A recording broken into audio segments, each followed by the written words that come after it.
Today is Thursday, March 28th, 2024. I wish to convey teachings that represent the core of the Buddha's teachings, centered on the urgent and vital topic of transcending suffering in this lifetime. It is essential for all of us to seek clarity on this matter, as the nature of our existence is inherently uncertain. The realization of the path to enlightenment and liberation is something we should prioritize. We ought to focus solely on this aspect in our study of Buddhism. If we remain unclear about the core principles, we risk wasting time and delaying our progress. Let us reflect on our own journeys. After years of studying the Dharma, do we truly embody the path to liberation in our hearts? Do we find ourselves free from doubt, fully confident that we will not be reborn?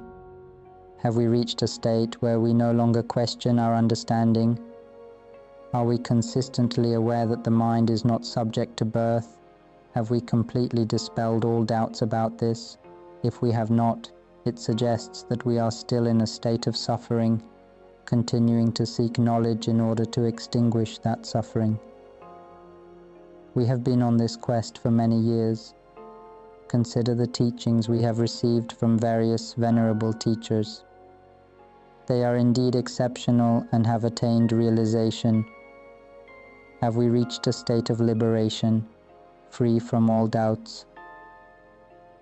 Many people pose questions to their teachers, inquiring from various angles every day. Have all doubts been dispelled? Are we fully liberated from suffering? Do we truly understand that we are no longer subject to birth, that our minds are pure and free from suffering? Have we attained complete liberation from the cycle of samsara, fully realized in our hearts? Is this our state? If we remain uncertain, we continue to explore teachings from different teachers. We may listen to one, then another, searching for the one who can truly guide us to liberation. We have yet to discover the teacher whose wisdom resonates profoundly with our hearts. Until we find that connection, we will keep seeking understanding. If we are still seeking liberation from suffering, it indicates that our current studies may not be sufficient. Let me provide this principle. The guiding principle is this: when we study the Dharma at any institution, we may not fully understand the greatness or excellence of the teachers. We might simply follow recommendations and engage in the practices there.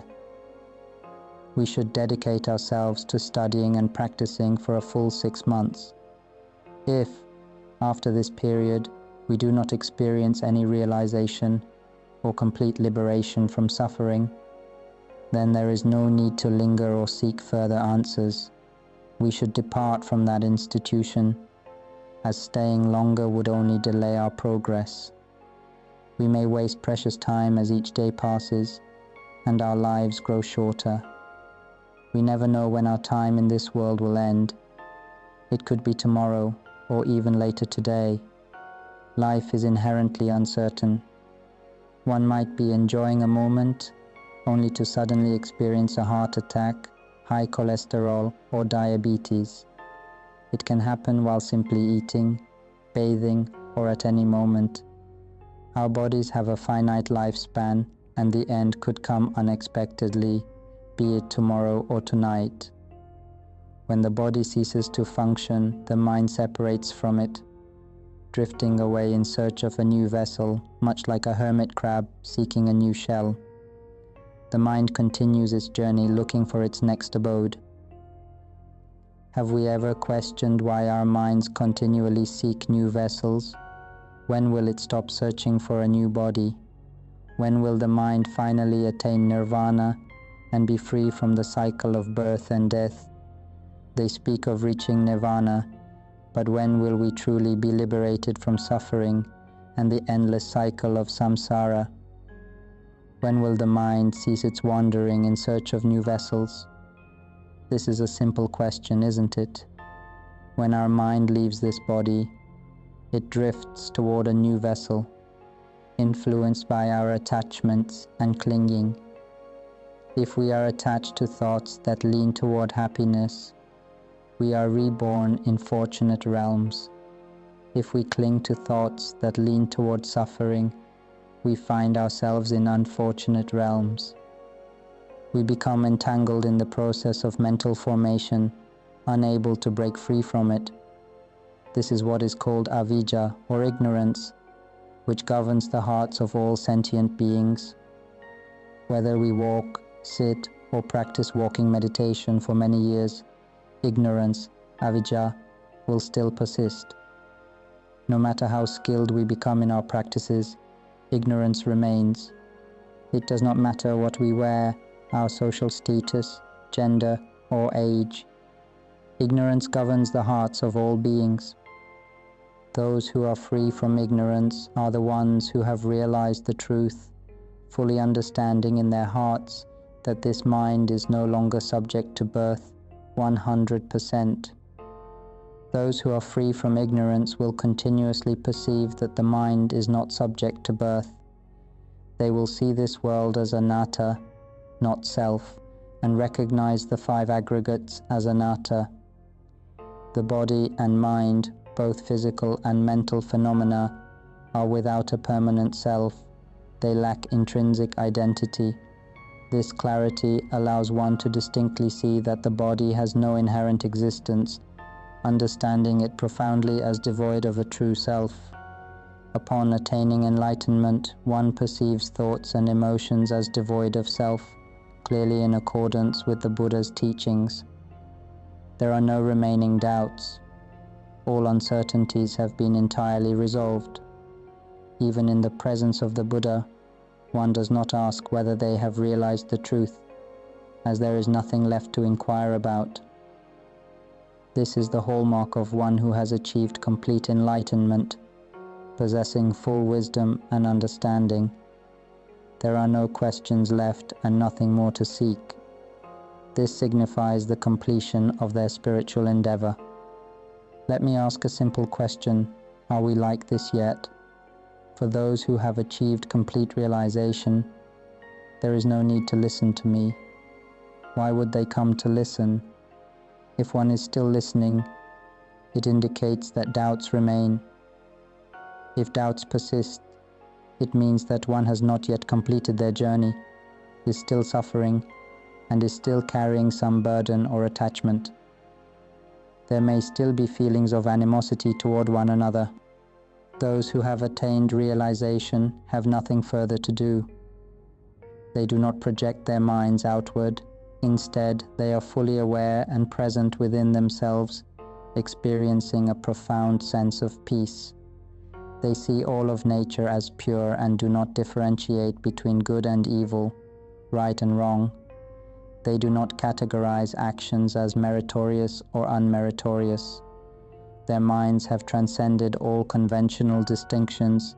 They are in a state of liberation, fully always realized in their hearts. Their sole responsibility is to guide sentient beings. Because they have made a commitment to fulfill the role of guiding sentient beings, this inclination cannot be suppressed.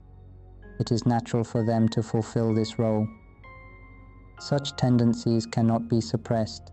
It is an intrinsic quality. They must speak, teach, and impart knowledge to the world, serving as a guiding beacon for sentient beings. They act as representatives of the Buddha, who is our ultimate teacher and father. The Buddha is our father. We allow our father to rest and no longer endure hardship, allowing him to watch over his children in nirvana while we step into his role. We too have made a commitment. Having dispelled all doubts, we will embody and share the pure truths that he has taught. The Buddha teaches that the five aggregates are anatta, not self, and I will show all sentient beings how this is so. It's really not difficult. The path to nirvana is accessible to everyone. All can attain enlightenment: children, the elderly, the disabled, men and women alike. We all possess a mind, but our minds are clouded by ignorance. When we don't understand, it's time to awaken to that truth. I will guide you to awaken to your inner self, to see how ignorance fades away until there is none left, and the mind is pure and clear, imbued with wisdom. Once the mind returns to its pure element, it perceives all phenomena as devoid of self and ownership. The mind realizes there is nothing to cling to, becoming pure like before, accompanied by the wisdom that understands this truth. Recognizing that all things are anatta, what is there to grasp? There is nothing to do, as everything lacks inherent existence. They are not ours and do not belong to us. They are simply natural phenomena, temporary states of nature existing without a proprietor. When the mind relinquishes all attachments, it becomes pure and filled with wisdom. That is all there is. The mind will no longer cycle through samsara. When this body dissolves, the mind will revert to its pure element and will never be reborn again. It is profoundly fulfilling for those who have attained realization. The question is, what have they realized? They have understood the essence of emptiness, that ultimately nothing has intrinsic existence. Everything exists in its own nature, embodying the inherent qualities that define them. Each phenomenon is what it is, existing in accordance with its own nature and characteristics. The nature of all things is profoundly pure and inherently beautiful. When we recognize this truth within ourselves and remain awake without clinging to any fabrications, we experience no suffering from anything. When thoughts arise, we simply recognize them without clinging. The sounds we hear, like my voice, are merely phenomena. They are not inherently anything. The mental images that come to mind are acknowledged as they are. They do not possess any intrinsic nature. Whether the emotions are pleasant, unpleasant, or neutral, we allow them to be as they are, understanding them without attachment. We recognize reality as it is, without foolishly grasping at it. The mind perceives the truth that all phenomena possess an inherent beauty, existing as they are, governed by their own causes and conditions, without anything more. There is no sense of ownership or attachment. It does not possess any intrinsic nature. It is merely a matter of using human language and conventional terms to communicate with those living in the realm of convention. For those of us who insist on identifying as human, that's perfectly fine. We use human language to communicate in a way that we can understand. It's simply a signpost. Dharma is fundamentally about the distinction between the world of conventionality and the world of liberation. This world appears as a realm of conventionality, the three realms of existence where we are engaged in the play of conventions. In the realm of liberation, there is nothing. Only pure awareness exists. This awareness is devoid of any sense of ownership or significance. It transcends concepts of rising and ceasing, movement and stillness, light and darkness. There are no distinctions of merit or demerit, good or evil, right or wrong, true or false, nor any notions of gender, hierarchy or duality. It is free from language and thought, embodying a state of unconditioned purity. It is the element of origin, living element, a state of pure existence, a zero element. It represents a zero dimension, a zero time. It does not move left or right. If you think of a scale, it rests at zero, remaining perfectly balanced. It neither inclines towards negativity nor positivity, remaining completely still. Can we recognize that our mind does not arise, has never ceased, and will never arise? It has always been this way. Before awakening to the truth, it was one way. After realizing it, it remains the same. It does not become anything. The only difference lies in the knowledge and wisdom that one gains. In the initial stages of the pure mind, it was a pristine element devoid of wisdom and knowledge. Therefore, it created mental formations to process experiences, relying on these formations to learn from external stimuli. This is the essence of Dharma. However, as one continues to learn and cycle through existence for a long time, ultimately the Buddha appeared to teach, guiding one to turn inward and recognize the nature of these long-standing formations. The mind had relied on mental formations for an extended period.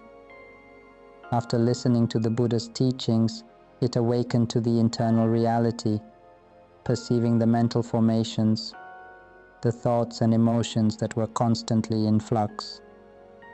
Once it recognizes these formations, it sees that they lack inherent selfhood. They are mere illusions, tools, or transient phenomena. Upon this understanding, it becomes clear that it is precisely due to these formations that the sense of self, confusion, and the cycle of existence persist. In truth, these mental formations, the citta sankhara, mind states, do not possess any real existence. They are merely phenomena, mere fabrications. They are a natural process that exists in their own right. When the mind becomes enlightened and perceives this reality, it sees that there is no inherent self. It is simply a manifestation, a function of nature. Consequently, the mind no longer relies on them. When it no longer relies on citta sankhara, it turns to its original pure element. In truth, it has always been pure, but it has merely been dependent on fabrications. Once it returns to its original purity, it gains clarity and understanding of the workings of ignorance and the mental formations that it had relied on for so long. Now, without dependence, it fully comprehends the intricacies of mental formations, recognizing every aspect without any remaining doubts. It possesses complete knowledge and wisdom, and there is nothing more to be done. It no longer harbors any doubts, which is crucial. As a result, it no longer suffers and has ceased to be anything. The term not suffering in this context emerges from the cessation of conditioning. We, as practitioners of Dharma, must discern this clearly. When we say not suffering, it means transcending the truth of suffering. We no longer cling to any state of suffering, whether it pertains to wholesome or unwholesome thoughts. These concepts become meaningless for the mind at that level of realization, regardless of whether they are images of wholesome or unwholesome states. They hold no value. This applies to emotions of pleasure, emotions of suffering, and even neutral or calm states. These experiences are perceived by the mind as worthless, as illusions. They are simply conditions, manifestations of natural phenomena that arise according to causes and conditions. When conditions are present, things exist as they are. When conditions cease, they remain as they are. They do not possess any inherent significance. The mind no longer attributes value, and it no longer relies on conditioned phenomena. Thus, everything becomes essentially empty of inherent meaning. Even upon realizing the essence, achieving clarity, and resolving all doubts, it remains unimportant what it is. There is no concern about which stage of enlightenment one may attain. It understands that there is nothing inherently existent. It is not anything at all. Only sentient beings create and attribute meanings, labeling things as this or that, designating positions and statuses. They impose requirements to abandon this or that, to let go of certain things, to engage in practices, to sit or walk, to wear specific attire, to carry this or that, and to memorize or recite certain teachings. All sentient beings continue to engage in conditioning because they are unaware of ignorance and the nature of unknowing. Thus, when we desire to awaken to the Dharma, and wish to be free from suffering and the cycle of existence, we reflect on the hardships we have faced throughout our lives. From the moment we are born, life has been difficult. We experience both happiness and suffering. Some days are good, while others are not. Life is filled with turmoil. We struggle and search for meaning from the very beginning. We strive to learn, and completing our education often involves conflicts and disputes with classmates. We argue, insult each other, and hold grudges, all in the midst of this chaotic journey.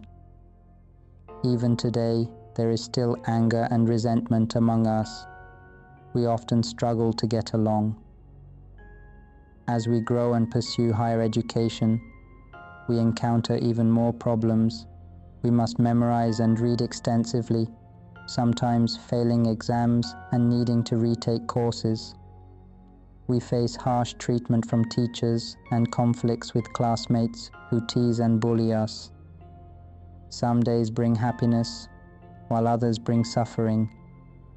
Life is filled with challenges as we grow up, and we navigate through many experiences. We struggle with poverty and debt. By the time we graduate, our parents are often burdened with financial obligations. As we age, we must care for our parents while also establishing our own families. We owe gratitude to our ancestors, but we also have the responsibility of raising our children.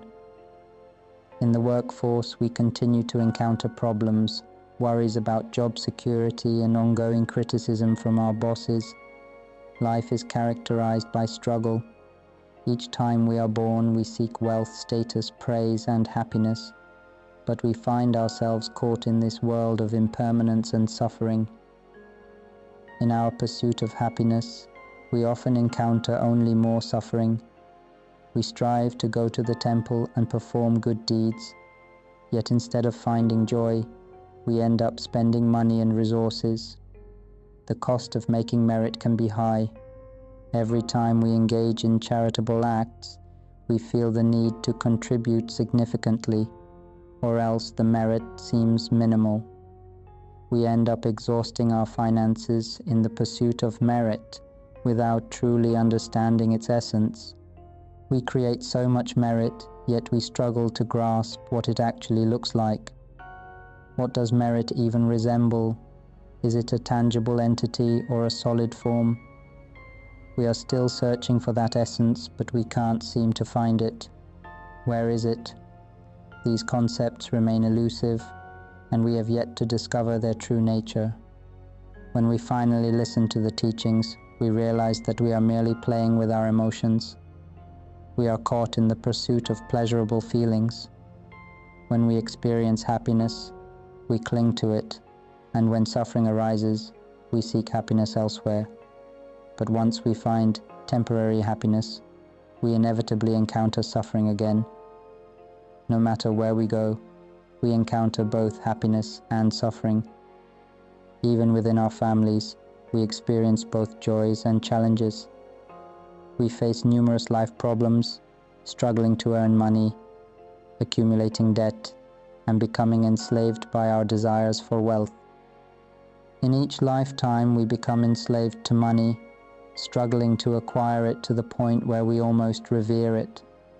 We may even feel that it's better to worship money than to direct our reverence elsewhere.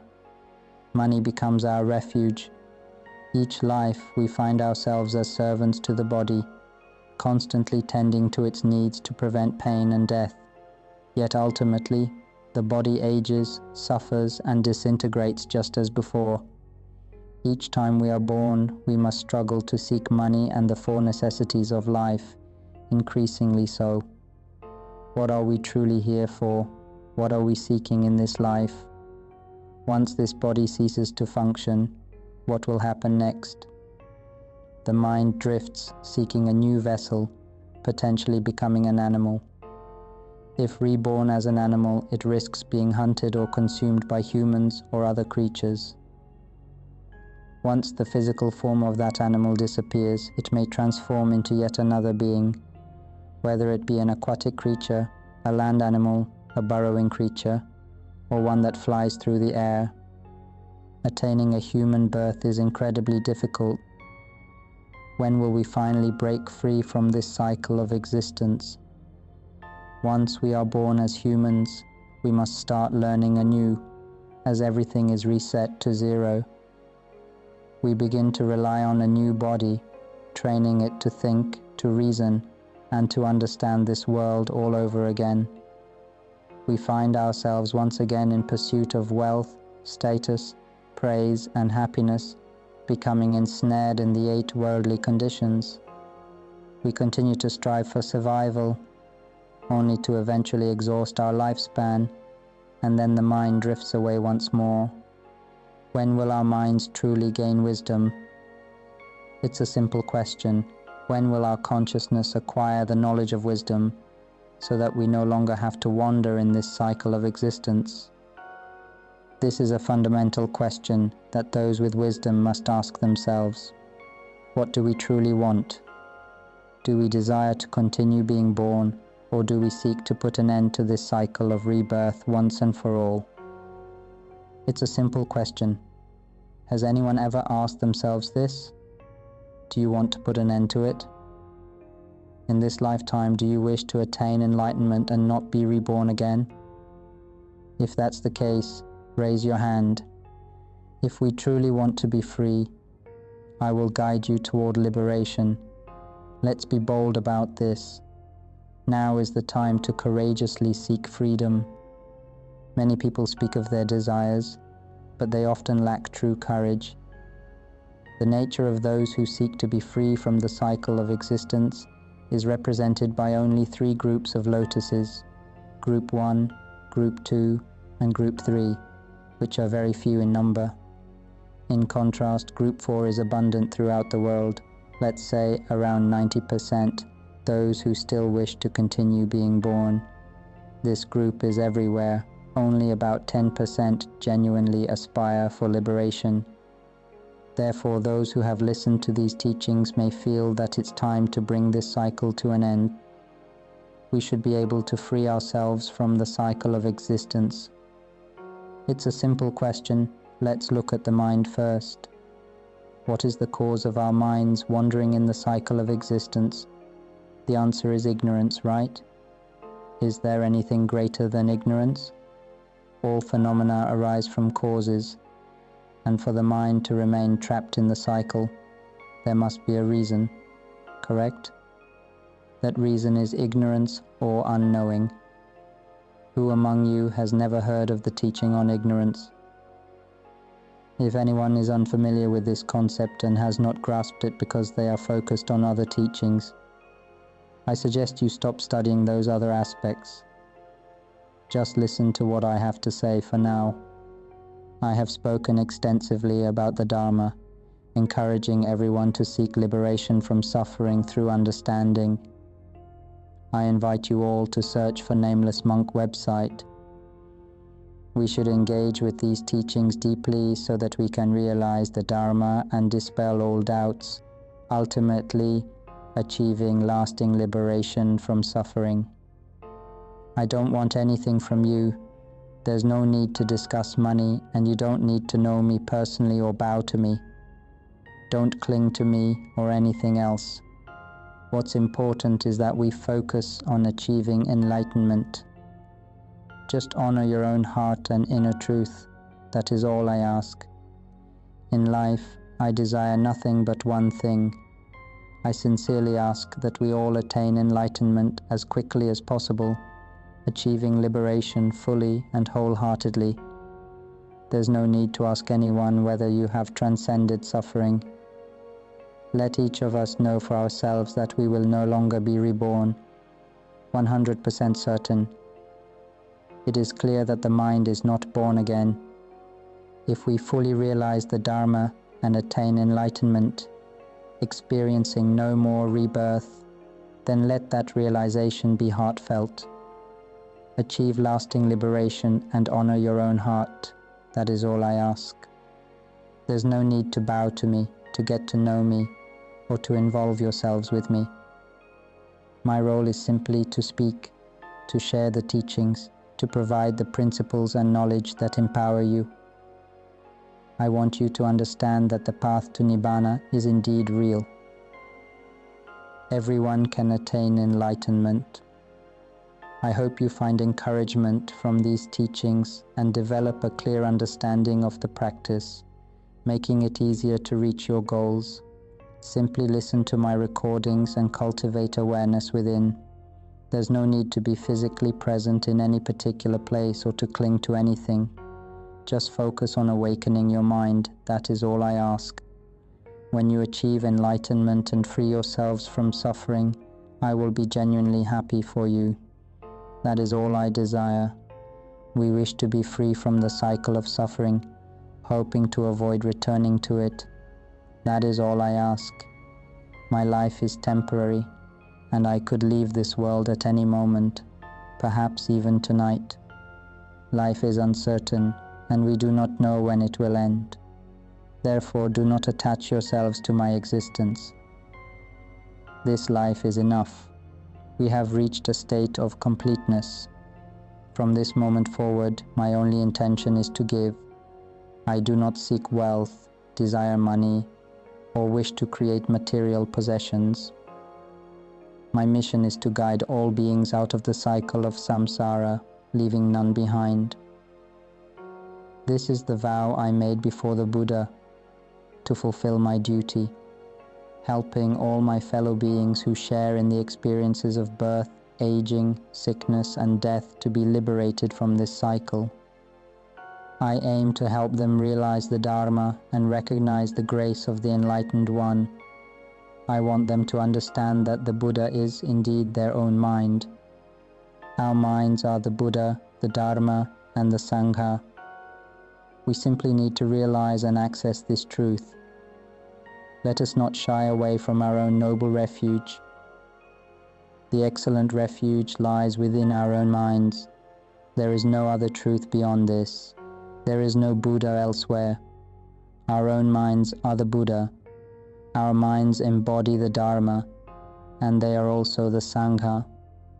When we fully awaken and dispel all doubts about liberation from samsara, we will understand that the mind no longer relies on mental formations. Previously, it depended on these formations, attributing value to external phenomena, which led to the mind reaching outward, seeking refuge outside of itself. This is the condition of beings ensnared in ignorance, blinded by the power of delusion and unknowing, avidya. My only duty is to guide us back home, to turn inward. Due to ignorance, the mind has become attached to mental formations. The mind does not realize its own pure nature. It remains unaware that all things lack inherent selfhood. Because of this ignorance, the mind relies on mental formations as tools for creating and shaping experiences, learning from the various phenomena that come into contact with it. The mind is a pure element, an element of awareness.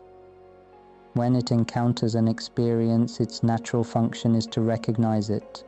For instance, when we perceive a smell, our mind immediately starts to think, "What is this scent?" This process happens instantly. The mind assigns value to that experience right away. When we look and see a shadow, our mind immediately wonders, "What is that? Is it a person? Who is it over there?" This thought arises instantly. We assign meaning to it right away.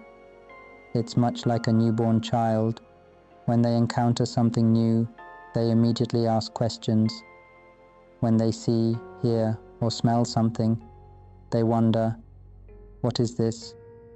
When they taste something, they want to know what it is. We all experience this. The mind, in its ignorance, is naturally inclined to learn. It relies on mental formations for understanding.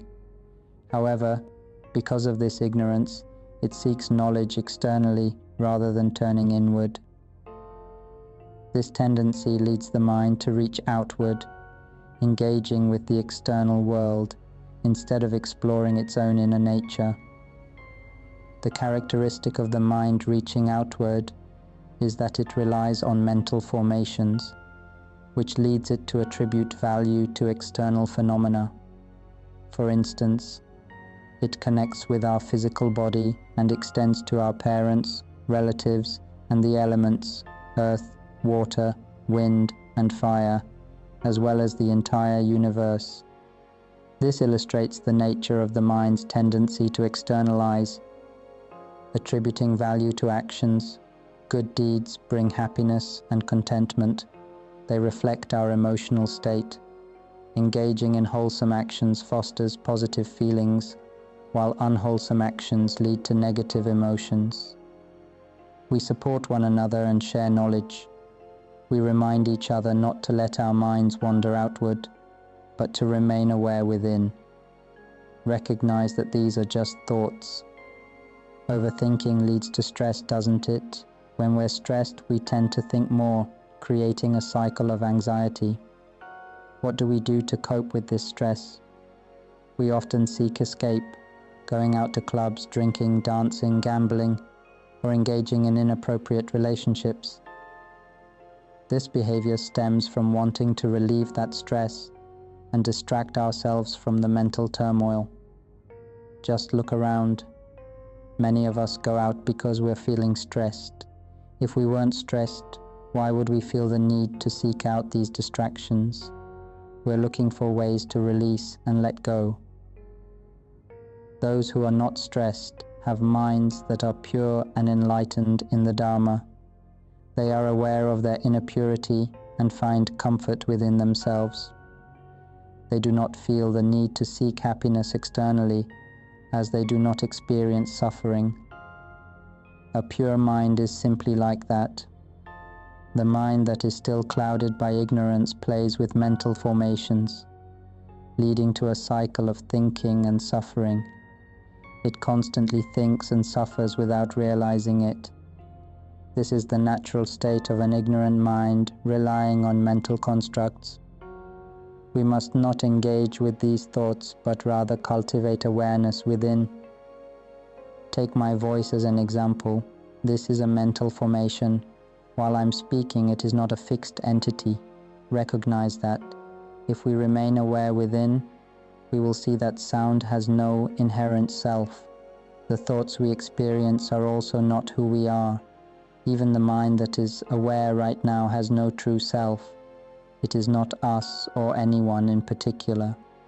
As you hear my voice, notice who is aware of this sound.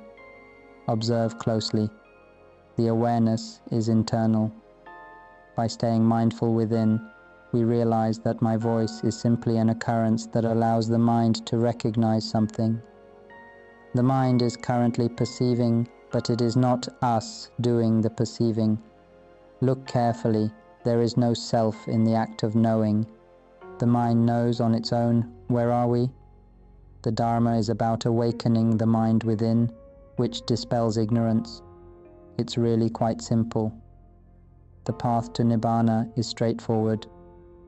Yet, beings often resist awakening within, getting caught up in mental formations. Even when teaching, they may not recognize that they are thinking. What is thought? What is mental formation? It's surprising, isn't it? We often speak without realizing it. Each word we say now is a mental formation, isn't it? The mind is fundamentally pure and clear, a pristine element that serves as the origin of all formations. It's like the empty space in the universe, void of anything else. The stars, dust, living beings, and all elements of the solar system are mental formations that arise within the pure element of emptiness.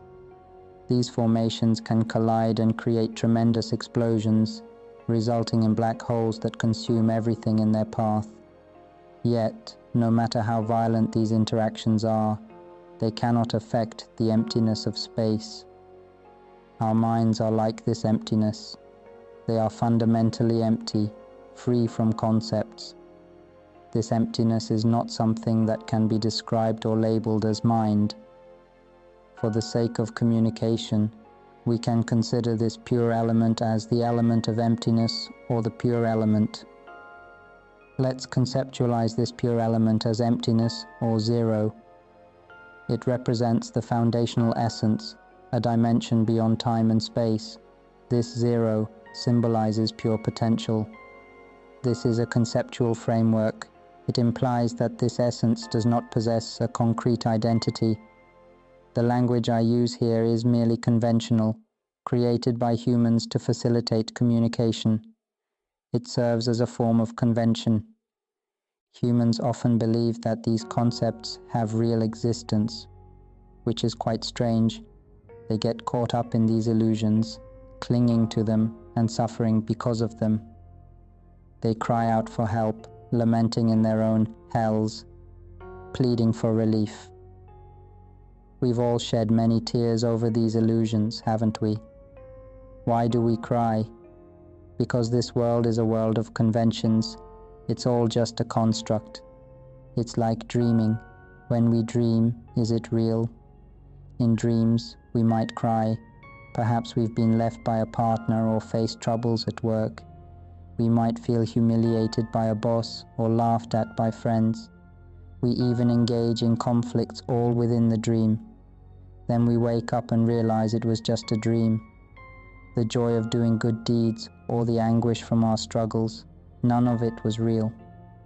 Once we awaken, we see it for what it truly is, just a dream. In the dream, imagine we win the lottery with 7 correct numbers, receiving a staggering 800 million.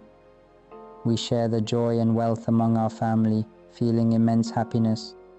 But then we wake up, and it was just a dream.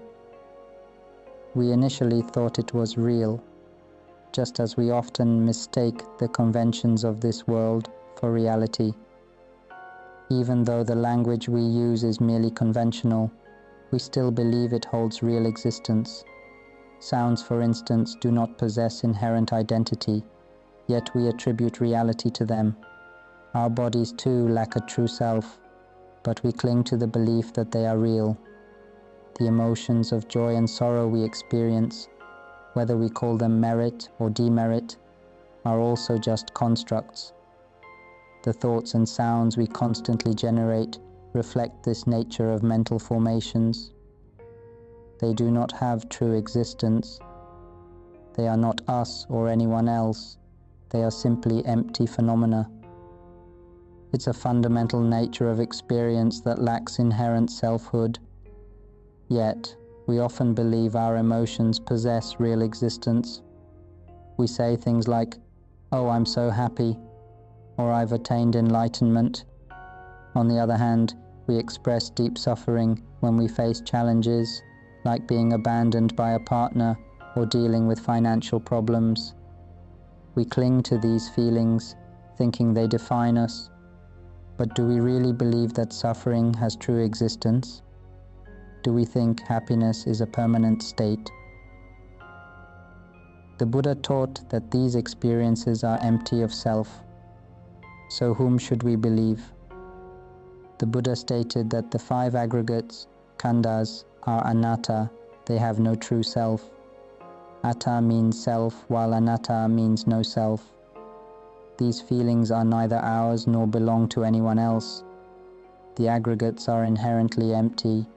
Even the words being spoken now lack true existence. The sound you're hearing has no inherent self, and there's no one actually listening.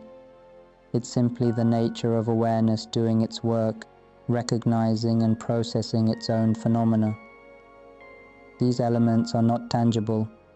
They emerge from pure elements and rely on the mind as the creator.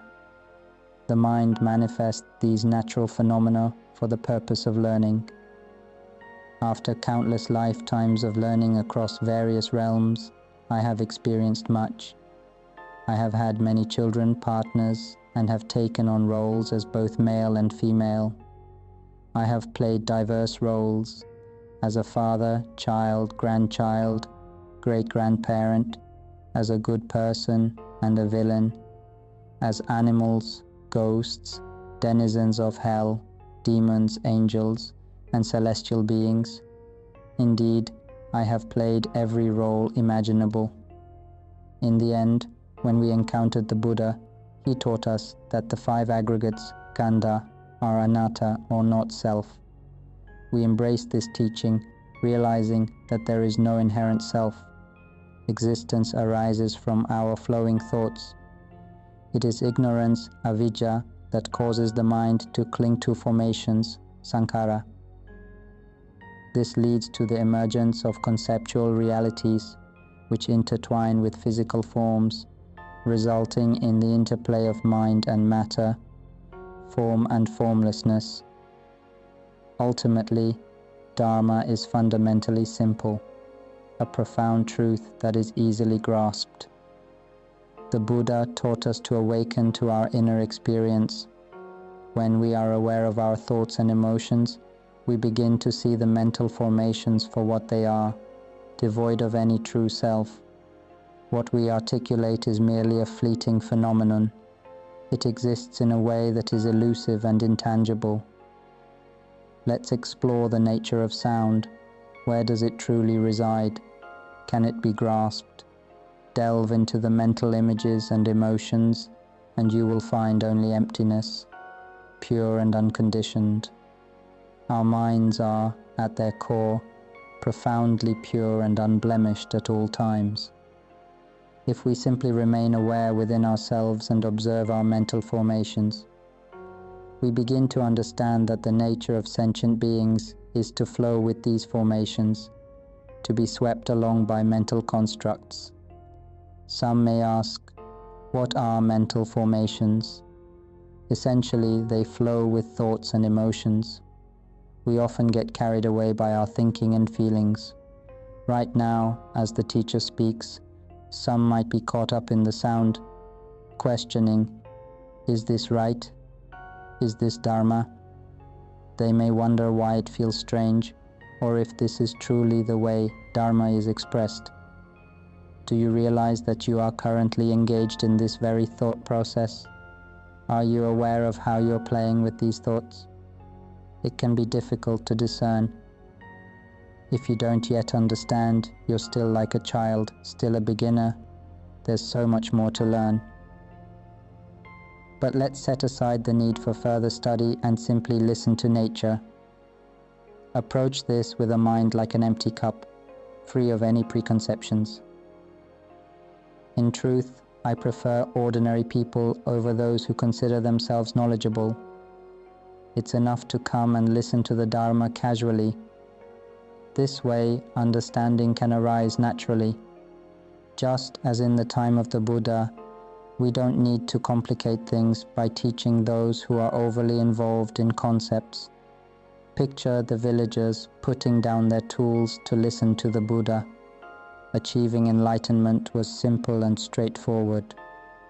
Just listen and understand, and that's all there is to it.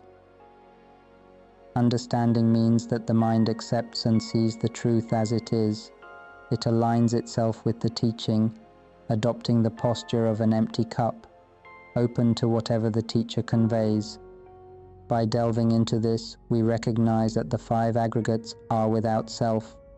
Sounds, mental images, and emotions have no inherent existence. Right now, as we hear the teacher's voice, the mind is aware of that sound. However, this awareness is not us. Moreover, the act of knowing is also devoid of self. No one owns this awareness. Don't be foolish enough to claim it as your own. Just let it be. Allow yourself to recognize things naturally, acknowledging their existence without attachment. If thoughts arise, simply observe them without striving to control or focus too intently. Let your awareness flow naturally, without forcing it to listen. By listening to my recordings frequently, the mind begins to understand naturally and comfortably. When the mind is awake within, it notices the thoughts that arise. For example, while watering the plants on the balcony in the pleasant morning air, a thought might occur. Oh, today the weather is so nice. Are you aware that you are thinking this right now? As you water the plants, if you maintain inner awareness, You can observe the voice that speaks within your mind. Pay close attention to that internal dialogue. There's no need to overly force yourself or adopt a rigid posture. Just listen and understand naturally. While you're aware within, there's a quietness, and then a thought arises. Why is the weather so lovely today? At this moment, you notice the voice speaking within you. When you recognize that inner voice, you come to understand that it is this very voice that creates narratives about everything in your experience. When we can see and understand things this way, it feels as if all the knowledge we've accumulated throughout our lives, up to this point at 80 years old, has been crushed and thrown away. The understanding that we are merely human disappears entirely. That's the analogy. It's such a relief, so liberating that tears flow freely. This is simply the result of realizing of Dharma, recognizing the truth as it is. From this point on, I assure you, this awareness will be accessible at all times. It becomes evident, revealing itself naturally because now you've truly encountered it. It's like finally discovering the road to Chiang Mai after a long search. People say you need to take certain paths, but where do you even begin? You don't know which direction to go or which road leads where. There are hundreds of roads, and you could swim, trek through the forest, or even fly, yet still, you don't know how to get to Chiang Mai.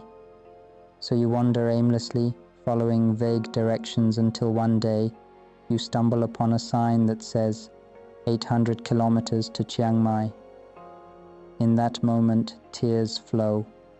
You've spent a lifetime seeking the way, and here you are, having passed this road countless times without ever noticing the sign. Now it points the way, with an arrow indicating the direction to Chiang Mai. In that instant, everything feels light and clear. You want to celebrate with everyone in the village, to announce to the world, "I found it." Tears fall as you realize this is the understanding of suffering, recognizing suffering for what it is. This is the essence of suffering itself. Oh, can humans truly grasp this? The truth of suffering, dukkha, is a conditioned state. Once we recognize suffering, we understand its cause. Suffering arises from ignorance, avidya. This ignorance causes the mind to flow along with mental formations, sankhara. That's why the Buddha taught us to follow the path by cultivating inner awareness. When we awaken to see suffering and the conditioned nature of existence, we engage in what is known as the foundations of mindfulness, satipatthana. This is the singular path, the only way that leads to liberation. To attain enlightenment, one must walk this path of inner awakening. Anyone seeking enlightenment must be on this path. Otherwise, if someone pursues Dharma externally, they will only tire themselves. Who knows how many lifetimes it will take to truly find it, because Dharma resides within us, not outside. Those who search externally are merely caught up in conditioned experiences, giving significance to the abstract while becoming entangled in the external world. This is someone lost along the way, burdened by attachments to external teachings, and cluttering their lives with these external notions, neglecting the inner truths. They become enamored with the external while ignoring the wealth of understanding that lies within. When there are Buddha statues, sacred objects, and talismans filling a home, it often reflects a lack of true refuge, sarana. People without a genuine refuge tend to surround themselves with material objects, seeking security externally. This external reliance indicates a disconnection from the inner refuge, leading to an absence of real understanding and realization of enlightenment, nibbana, in the heart. Instead, they may find themselves embroiled in conflicts, anger, and resentment, carrying these burdens for days and months, without resolution. The nature of those still in darkness is that, if they truly understood, they wouldn't look outward. They would recognize that true awareness resides within the mind. Such individuals will consistently encounter the Dharma internally, expressing it from within rather than seeking validation from outside. Remember, it's quite simple. Genuine wisdom speaks from within. Those who possess the Dharma communicate it clearly and directly to their own hearts, without seeking external affirmation. They point solely to the path of enlightenment and act with courage, because their hearts are full. They have no doubts. They are resolute in their understanding. When we awaken to our inner experience, we begin to see the mental formations, thoughts, emotions unfolding continuously. As we become aware of this, we realize the source of our suffering. Our attachment to everything arises from our own thoughts and constructions. We often think of ourselves as human, identifying with this body. Yet, have you ever asked your arm if it considers itself you? If you look closely at your arm, you'll find it doesn't express any sense of self. Instead, you may encounter only a sense of emptiness, a recognition of the purity that exists within the mind. If you can see that there's nothing substantial there, you will find a stillness. This stillness doesn't use language, it simply is. This quietness, this absence of chatter, is the essence of the mind that resides within. It's in that stillness that true understanding emerges. What is currently aware is the mind itself. It observes and understands without speaking or engaging in chatter. This awareness isn't our usual way of knowing. It is a silent, wordless understanding, an emptiness that exists as pure consciousness. As we awaken and maintain this inner awareness, we start to see our thoughts more clearly. We recognize that these thoughts are the root of our suffering. With continued practice, this awareness becomes more familiar and automatic. Previously, we were swept away by our thoughts, conditioned to follow them constantly. Now, however, with this inner awareness, there's a lightness, a spaciousness, and a sense of ease that wasn't there before. It's no longer the same stress or suffering as in the past. This shift allows us to experience life in a more relaxed and liberated way. Life begins to feel different. Habits, emotions, and everything transform as a sense of joy emerges from this inner awareness. It becomes an ongoing recognition, a profound mindfulness and wisdom. During this process, there can be times when you feel awake for days on end, fully immersed in this awareness. It's as if the mind is constantly active, even when you might physically be asleep. The mind doesn't actually sleep, it remains alert and aware. This is what we call great mindfulness and great wisdom. Eventually, through this continuous observation, you come to realize that thoughts have no inherent existence. As this awareness deepens, it becomes more refined and astonishing, revealing that even the act of knowing itself, like hearing my voice right now, does not belong to us. This understanding brings liberation from the illusion of a separate self, allowing us to experience life with clarity and peace. In the final moment, as we're engaged in a simple act, like tasting a bowl of mushroom soup, our awareness becomes automatic. The mind is aware of itself throughout this experience. If, at that moment, we're not focused on practicing the Dharma, just enjoying the taste, we might suddenly realize that the act of knowing isn't us. In that instant, our perception of the body and the world may dissolve into clarity, revealing a profound truth. Tears may flow as we recognize that nothing has inherent substance, not even ourselves. The purity of our consciousness is evident, and in that realization, we understand that everything is empty. This is how Dharma culminates. I wish for all of us who have made a commitment to liberation to realize our aspirations and attain clarity in the Dharma swiftly. May this be so for everyone. Sadhu, sadhu, sadhu.